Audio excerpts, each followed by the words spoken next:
Europe 1, le grand direct des médias. Les secrets de la télé. Thierry Moreau.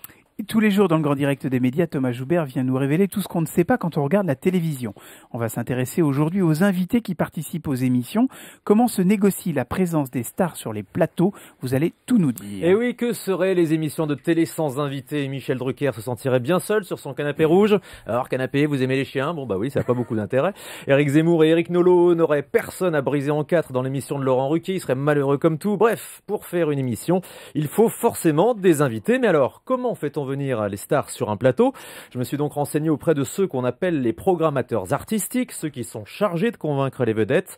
C'est un vrai métier. À la télé, il y a même des sociétés spécialisées dans ce créneau. Par exemple, NAO, la société de Nathalie André, ex-directrice de la Starac aujourd'hui à France 2.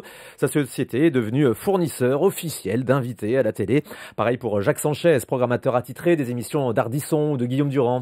Alors comment travaillent ces programmateurs? Première chose, un carnet d'adresses. Le répertoire de leur portable est aussi gros que le Wouzou et le Bottin Mondain réunis. Ils ont les numéros de tout le monde, ils connaissent le tout Paris et entretiennent des relations étroites à la fois avec les stars et avec leurs attachés de presse. Vous pourriez faire ce métier, William?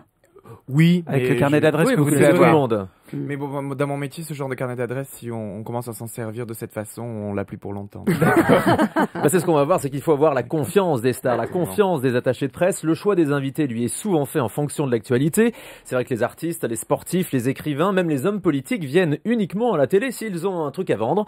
Un disque, un livre, un film, une 307 GTI toute option. Bon, non, sérieusement, ils ne se déplacent quasiment que pour faire leur promotion.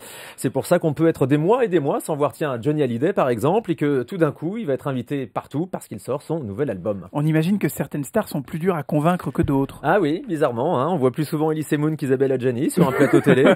Là aussi, tout est question de relationnel. Jacques Sanchez, avec qui je me suis entretenu, m'a expliqué qu'il fallait être tenace et élégant pour convaincre les stars. C'est tout vous, William, hein, oui. Vous pourriez.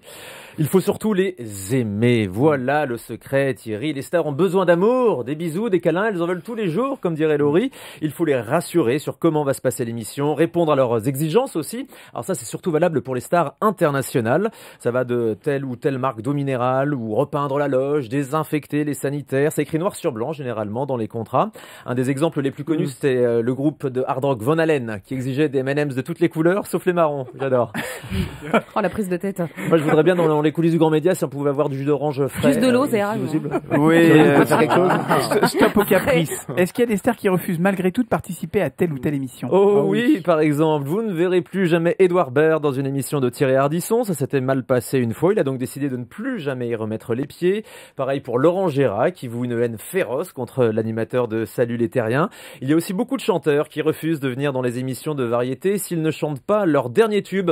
Bon bah oui, c'est vrai que quand on invite, je sais pas qui moi, genre Philippe Laville, c'est pas de bol pour lui, mais on a envie qu'il chante les bambous, quoi. Hein, il tape sur les bambous, c'est numéro 1. Alors qu'il a sans doute un super nouveau disque à vendre, mais bon, tout le monde s'en fout. Alors pareil, il y a des artistes qui refusaient comme ça de se produire avec les tocards, les élèves de la Star Academy sur le plateau. Est-ce que les stars sont payées pour venir sur les plateaux? Ça, c'est un truc que les téléspectateurs se posent toujours comme question. Ils sont gâtés, j'imagine. Eh bien, généralement, non, ils ne sont pas payés. Hein. C'est un échange entre les artistes et la télé. Je vous l'ai expliqué. Ils sont invités pour faire leur promotion. Après, il y a forcément des cas où des artistes ont demandé à être payés en échange de telle ou telle exclusivité. Ça marche aussi pour les couvertures de magazines. Vous connaissez ça, Thierry?